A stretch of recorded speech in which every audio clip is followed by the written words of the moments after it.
Hey guys, today we're going to be talking about how AI can potentially crash our real estate market, given we are seeing a lot of job losses happening right now in this tech sector. Places like Washington State and San Francisco are very tech heavy, and it may be tech heavy in your city as well. And so we're going to be talking about how layoffs could end up leading to a lot of job losses because a lot of tech workers own homes. And so we'll be talking about statistics around real estate, statistics around AI and job creation, job losses. And we're really excited about this topic. So stay tuned and thanks for watching. Hey guys, welcome back to another podcast episode. Today, the question we're presenting is, will AI trigger a real estate crash? Tech layoffs, job losses, and the future of Washington housing. Before we begin, I know we seem like a broken record talking about AI all the time. We do think it's a very important topic, but if you want to hear about anything else, please comment, like, subscribe. We would love feedback. Just to get right into it, we have seen a lot of AI affecting the world, the job market, and we really feel it's important to address this issue.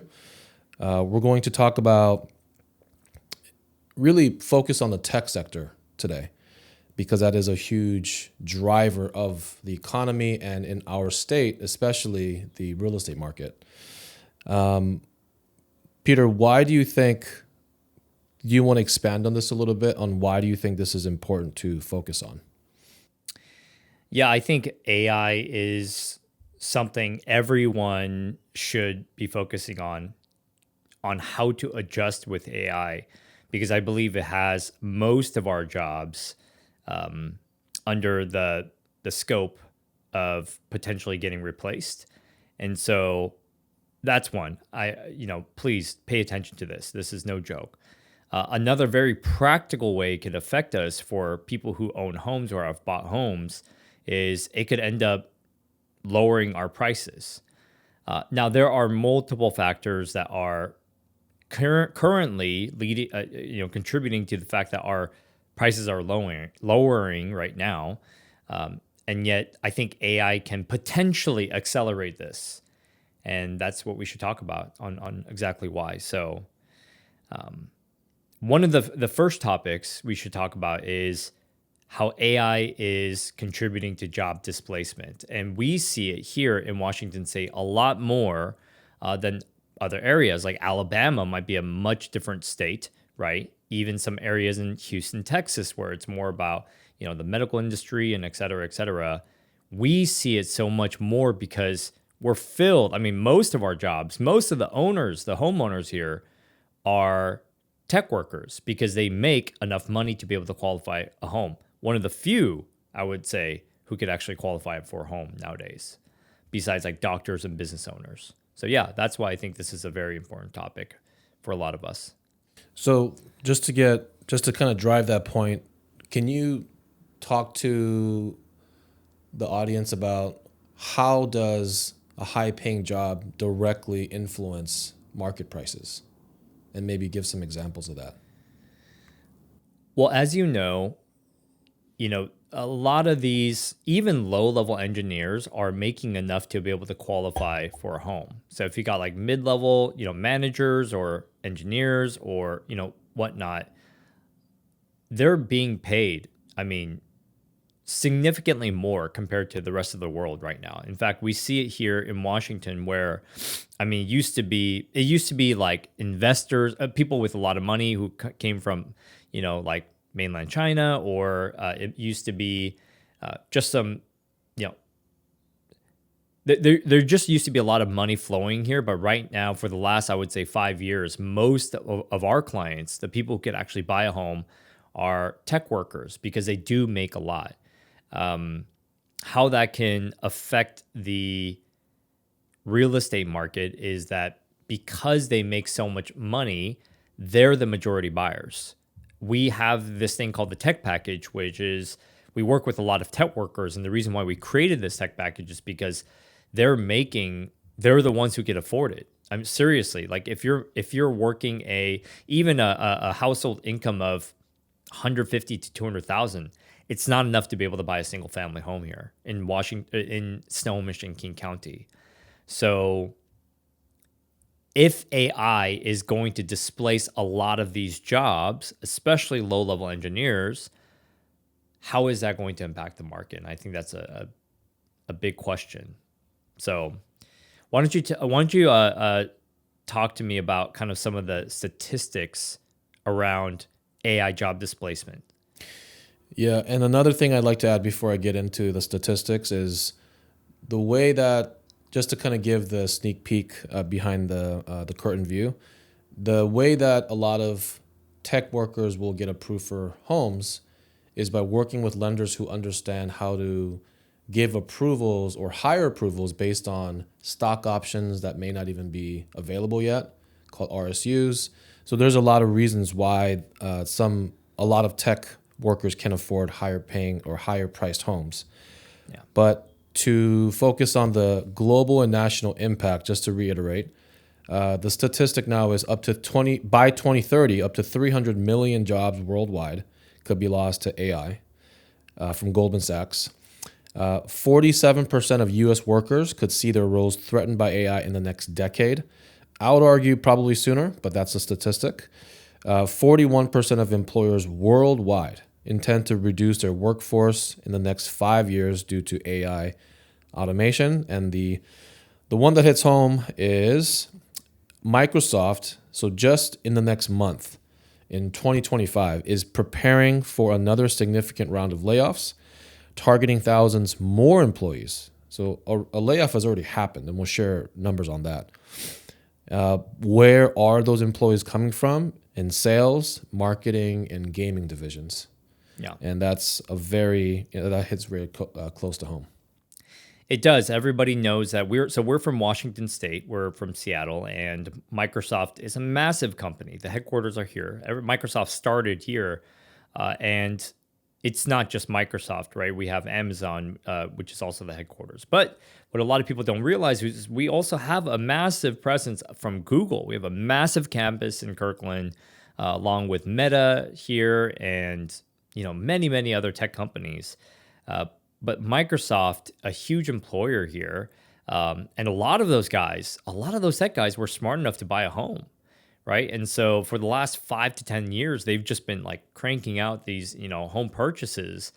And now there's been layoffs. So there's been 6,000. Everybody knows, I don't know if everybody knows this, but we all know here in Washington that there's been a huge round of layoffs, 6,000 employees. And they recently, I have a friend who just got a letter from the CEO saying that they're going to be doing more layoffs.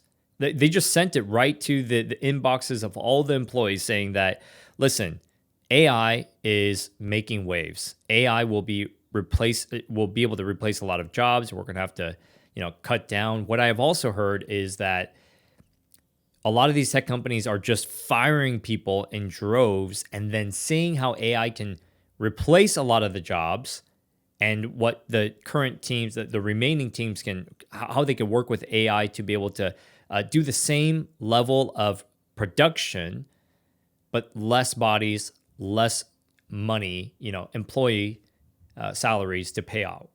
And then they'll hire more people based off what they actually need, but they won't know until they just fire people. Okay, so some more statistics around this. Tech sector layoffs in 2025. Basically 78,000 jobs eliminated across 342 tech company layoffs this year alone, which is about 500 people per day. So, I mean, that's significant. Think about the people I mean, it's less than 500 for sure. Microsoft, 6,000 layoffs in May 2025. 40% were software engineers. Now, like you said, maybe some will get rehired, but I would argue most probably will not be. IBM, 8,000 layoffs recently, 9,000 more planned. And Meta, 5% workforce reduction, targeting lower level engineers and staff. And I'm sure there's many more, but those are the highlights. Yeah. So. It's pretty alarming, and I just can see this accelerating so much more with AI, and as it's getting more and more powerful, and everybody's job. I mean, even mid-level engineers, like a lot of these like managers and whatnot, project managers, they are replaceable. They really are. And they're also very expensive. And so how do you work with, really work with what you have, eliminate all these expensive employees and let AI do a lot of the work significantly better? And how do you, ultimately, the problem with these tech companies is tech companies work for the investors. I mean, really, it's designed to not have any integrity or thought for their people or their employees, but it's designed to benefit the investors. And so by design, it's going to cut employees regardless of the employee situation, regardless whether they can, get another job or pay their mortgage. It doesn't matter. None of that stuff matters. All that matters is efficiency and optimization. And so that's why we're seeing a lot of these layoffs, because AI is making it way more efficient without the need for high-paying salaries. Thus, more money into the investors' pockets. And by the way, are these other, these tech employees who are being laid off, are they getting another job? And I've heard a statistic, it's taking 5 to 6 months at least, to be able to get another job, if they even get another job. A lot of people, even if they make that much money, they haven't saved to be able to last for 5 to 6 months. It's just bad financial. A lot of people just don't know how to manage their finances. Thus, they end up, unfortunately, this is where, we're segueing into, okay, then are they going to be able to hold their homes? And a lot of people, they don't want to go into default, which is, if you miss a payment, they're going to ding their credit. If you ding their credit, a lot of landlords won't want to rent you. A lot of people still want to retain their credit. So what are they going to have to do?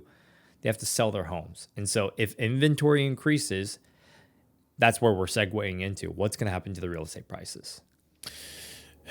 Okay, so let's just dive into some numbers, and you can talk about some of those things. So what is the state of affairs for Washington, the real estate market? We'll focus on King and Snohomish County, which is the two major counties at this point for employment, for lifestyle, just people who choose to move here from other states or even other counties into here. Inventory levels. Can you give people a quick idea on what inventory means before I jump into this? Yeah, so we calculated, so based off how much supply we have, right? Supply and demand.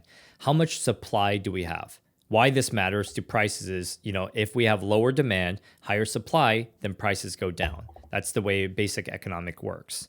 And so with supply and inventory, if there were no new homes that came on the market within X months, amount of months, we will have sold all of the inventory. And so that's kind of how they calculate this months of inventory, thus calculate the supply. And so when you say there's 6 months of inventory, in 6 months, if no new homes came on the market, everything will be sold. 6 months of inventory is actually considered a normal amount of inventory. We've obviously been operating at much, much less than that, but I'll let you kind of finish about the current state of affairs in Washington State in King and Snohomish County. Okay, so this is something that we are experts in. We are in this every day. We understand that these numbers actively affect how buyers and sellers transact and at what prices. So in King County, current months of inventory, 2.5 months. And I'll give you a kind of a context on this. But 2.5 months versus 4 to 6 months. And if it's anything less than 3 months, it's still considered a seller's market. However, the big caveat here is we have to think about where we came from. So in the height of COVID craziness, multiple offers, we got like 20 offers for a listing one time and multiple times. And that was when inventory was so low, it could be measured in weeks, 1 week, 2 weeks, 3 weeks. Well, to go from 2 weeks to 3 months, or 2.5 months to be exact, that's whatever the math is, it's multiple X of inventory. And that speed of the inventory increase, it's like going to a car dealership and having one car. And then you really like the spec, it's red, it's, has 500 horsepower, whatever it is. And then you have to bid on it, and there's 10 people, but now there's 10 of these cars, and there's 2 people buying. What's going to happen to prices, right? Snohomish County, current months of inventory is 2.3 months, which is about the same as King. And basically, it means that inventory is rising rapidly. However, it's still low technically for historical standards. Yeah. But can you tell us a little bit about how that's affecting, how people are actually buying and selling homes? Yeah, I mean, there's a lot more homes to choose from. Homes are staying on the market a lot longer. I believe in King County, the average days are 22 days to sell a home. Now, it seems really fast, and it technically is, but it's up 15 days from a year ago, right? And a year ago, the market was, okay. But it wasn't as crazy as like the beginning of 2021, 2022, when homes were going within a few days. And that's what we were used to for many, many years. So 22 days is actually a lot longer. Remember, there are homes that, sell in a few days, but then there are other homes that stay for 30 to 90 days, right? And that's what's kind of happening. In Snohomish County, we're seeing 19 days, which is up 12 days than it used to. So it is definitely taking a lot longer to sell for people. Inventory is rising. It has doubled since last year, and it's starting to climb up. And we could talk about home prices. I think, again, the way to look at this, how do you even calculate home prices? Because I've been fairly accurate with all my predictions, and it's simply a question of how is supply and demand going to be affected? And you're seeing the supply go up. I'm looking at the months of inventory. You're seeing the supply definitely go up. It's a shocker for a lot of people. Sellers are like, what in the world? Why aren't we selling in, a week or 2 weeks? Because that's what, we've been hearing our friends sell it for. That's not happening anymore. Now it's taking, a lot longer. And so there's kind of a shock there. Demand is significantly decreased, not necessarily because of just the months of inventory, but because mortgage rates are really high. And that's the other thing, right? So mortgage rates are currently sitting at 6.7 to 7.1%, which is significantly higher than, what it used to be. We were at sub 3%. And then now it's teetering right where prices start to go down. I always said that, if it goes above 7%, prices are going to start to go down, and we're right around that range. And so there's a lot of other things I could talk about with in regards to how demand is affected. There's also war, there's trade wars, there is inflation, there is the stock market's not doing well. The biggest factor, I believe, is not necessarily a job loss, but a fear of a job loss. And that's kind of what's buzzing around in all these tech areas. Again, supply and demand. Demand is being decreased by mortgage rates and whatnot, but the demand is significantly being decreased because, like, I want to buy a home.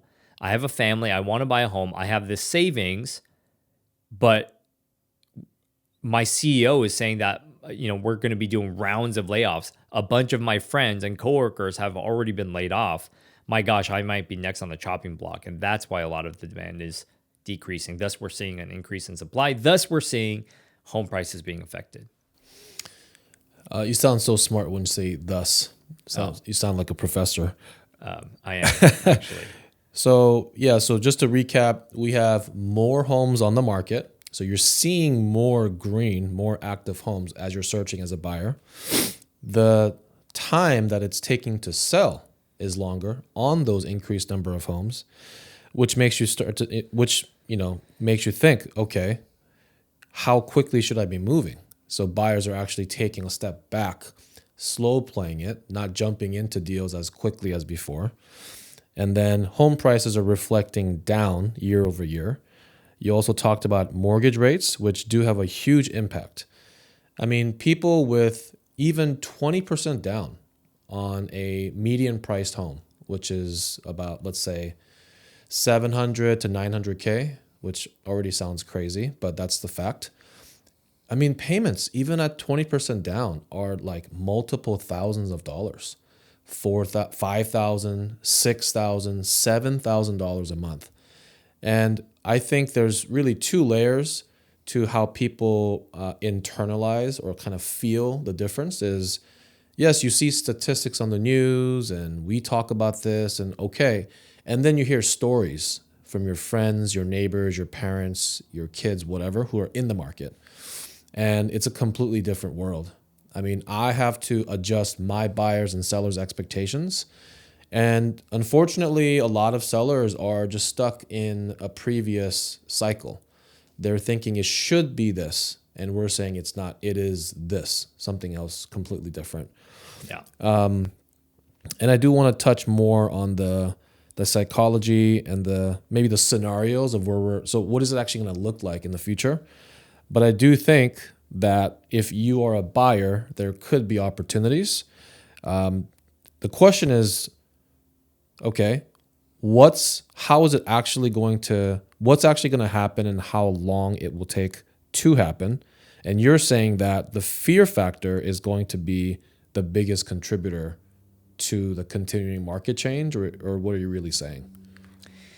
There's a lot of variables because it's not just the fear factor, right? The other factor, which is actually holding up our market, because naturally prices are supposed to go down, because if demand is decreasing and supply is increasing, prices are supposed to go down. But there's a couple of factors within even that is holding up our market. Number one, sellers aren't selling. They're not selling their homes. A lot of them are just taking their homes off the market. They're doing a couple of price reduction, call it like, $30,000, call it 50, call it even 100 sometimes to be able to sell their homes. But for the most part, a lot of sellers are simply just taking their home off the market. And that's one thing I've seen where there's a lot more expired listings. There's a lot more cancellations. I read a statistic, I forget where the source was, but they're just simply taking it off the market and thinking to retry next year when the mortgage rates are lower and these peak fears of the tech layoffs and whatnot are going to hopefully simmer down. And so that's one thing that's happening. That's why we're not seeing prices just like drop from the sky. The other issue is we should be having a lot more inventory than we do right now. Yet, a lot of people are, they still have savings. They still, they could run off of their, whatever equity and savings that they have for actually some time. So we're not seeing a whole bunch of delinquencies either, like people not paying their payments. They're staying alive. They could borrow money. So it's going to be a slow play here, right? The other thing is mortgage rates were so low back in the day. So all the way up until 2022, a lot of people ended up just they purchased at sub 4%, 5%, and they refinanced down to sub 3% in 2022. And so a lot of these guys are in golden handcuffs, as you would say, because they don't want to sell their home when they have such good interest rates, because if they sell and then they buy, it's like, man, they're going to pay for much higher prices, which if it was much lower prices, okay, it makes sense to buy, right?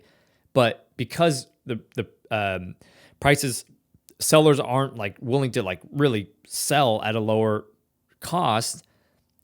If they were to sell, they would lose their even though they don't like their home, they would lose their mortgage rates and their amazing mortgage rates that they're probably never going to get again. And then they would buy at much higher rates and much higher prices. And that's the reality right now. So there's so many factors that can affect our real estate market. Will AI job displacement, will that actually crash the market? It has the potential to. I will say that. I think it'll be a long time until we see an actual crash. It's not just going to be like this. We're going to see a lot more layoffs. I mean, it's got to be a lot more layoffs, right? They do own homes. They're going to have to sell. We've even have clients who've gotten laid off and had to sell their home. So that's already starting to happen. But I do believe that we're going to have to see a lot more layoffs, and then a lot more panic sellers to sell to, like, capture some of their equity, in order for the real estate market to crash. And so we'll see what AI actually does here to the market. But there's just a lot of factors. And then the other thing is that our government does not want a real estate crash ever again. And what they do is kind of like the bank bailouts. They will bail out our market. How do they bail out our market? They'll buy mortgage-backed securities to artificially they'll print money, use that money to buy these MBSs, and then they'll lower the mortgage rates. So it becomes a lot more attractive again. So it props up the real estate market. So it's hard to say. Like, I can't just say, hey, AI will cause the real estate market to crash, because there's just a lot of nets to save our market. So it's not as simple as one would want it. Yeah, I think if we were addressing the sellers, we would we would say, try to be patient. I mean, budgeting is a big thing now that you have to think about your expenses. How are you maintaining the value of your home? You have to do a lot more to get your home sold. You have to be a bit more aggressive, or a lot more aggressive. You have to actually clean up your home and make it nice. The days are gone when you can just post something up and it'll be pending. I mean, we used to have pendings in 8 hours, 6 hours. We would get offers 100, 200,000 above asking within literally hours of posting it, begging us to take it off the market. And that's just gone. So, and then for buyers on the other side, I think I agree with you on the bigger picture, and yet in small pockets of the market, you're going to see people who need to sell. And, because real estate isn't just about equity. Sometimes it's about a life choice. It's about a life change, right?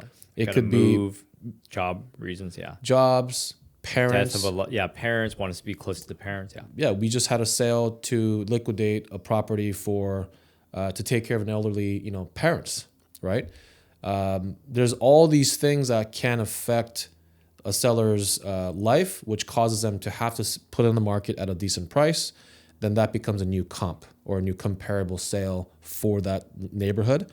So if you keep your eyes open and you're vigilant and you're always looking, you will find deals. In fact, we are actually getting some discounts now, which is crazy to even say. Yeah. Again, it's not 100,000 or 200,000, but people are willing to negotiate and actually talk to people. But yes, I think it's something that we should be paying attention to. And I do agree with you that a huge chunk of our economy is in the equities of single-family homeowners. And there's a significant percentage of us across the U.S. that have significant equity in the home as well. I want to say up to 40% have their homes mostly, if not all, paid off.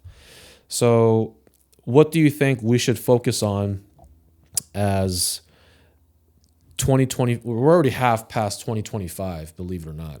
Yeah. What should people be thinking about and focusing on in terms of AI, the job and the housing market, as we head into the next year of this new cycle?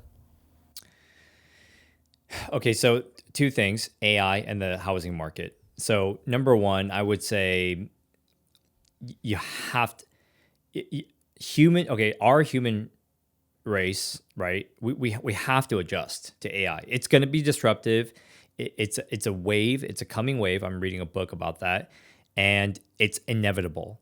We're not going to be able to change it. It's going to happen. It's going to disrupt our world like we've never seen before. I mean, we've had technological advancements, right? We had the motor, right?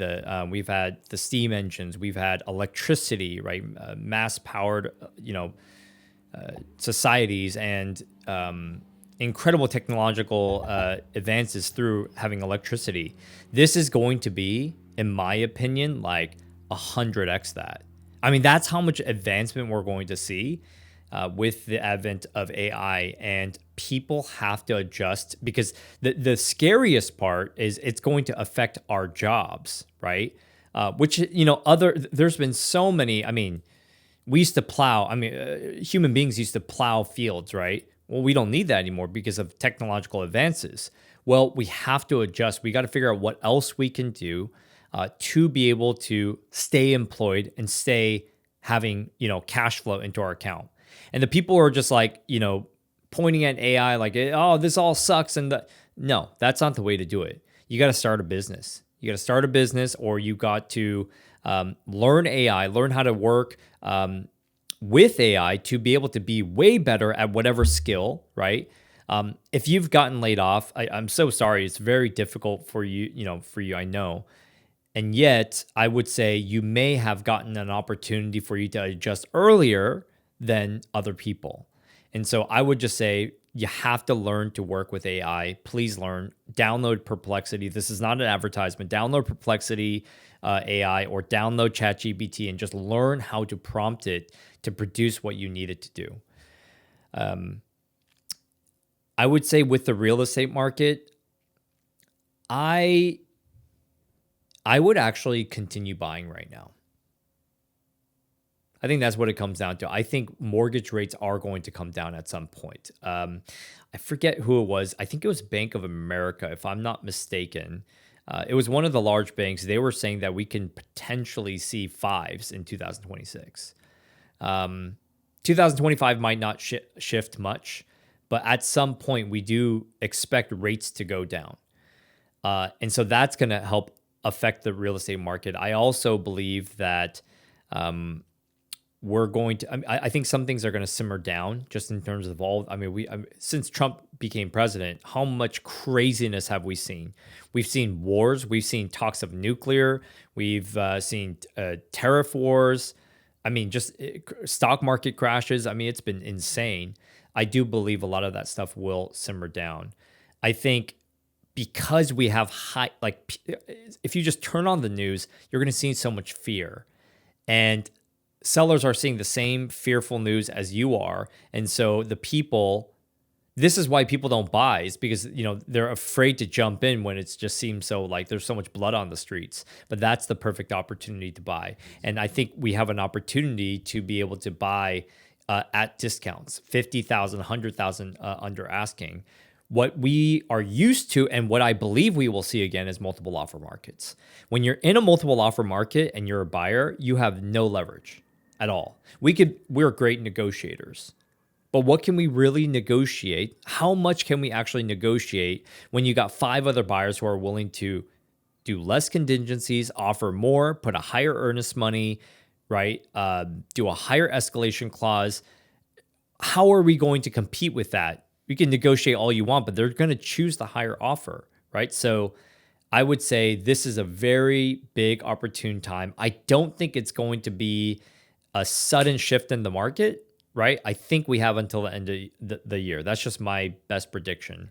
But I would say, man, you have an absolute opportunity. Yes, payments are going to absolutely suck for the next month, for the next several months, right? Until we have a refinance opportunity. But this is why people get wealthy. I usually buy stocks when there's bad news, but it's a fundamentally good company, right?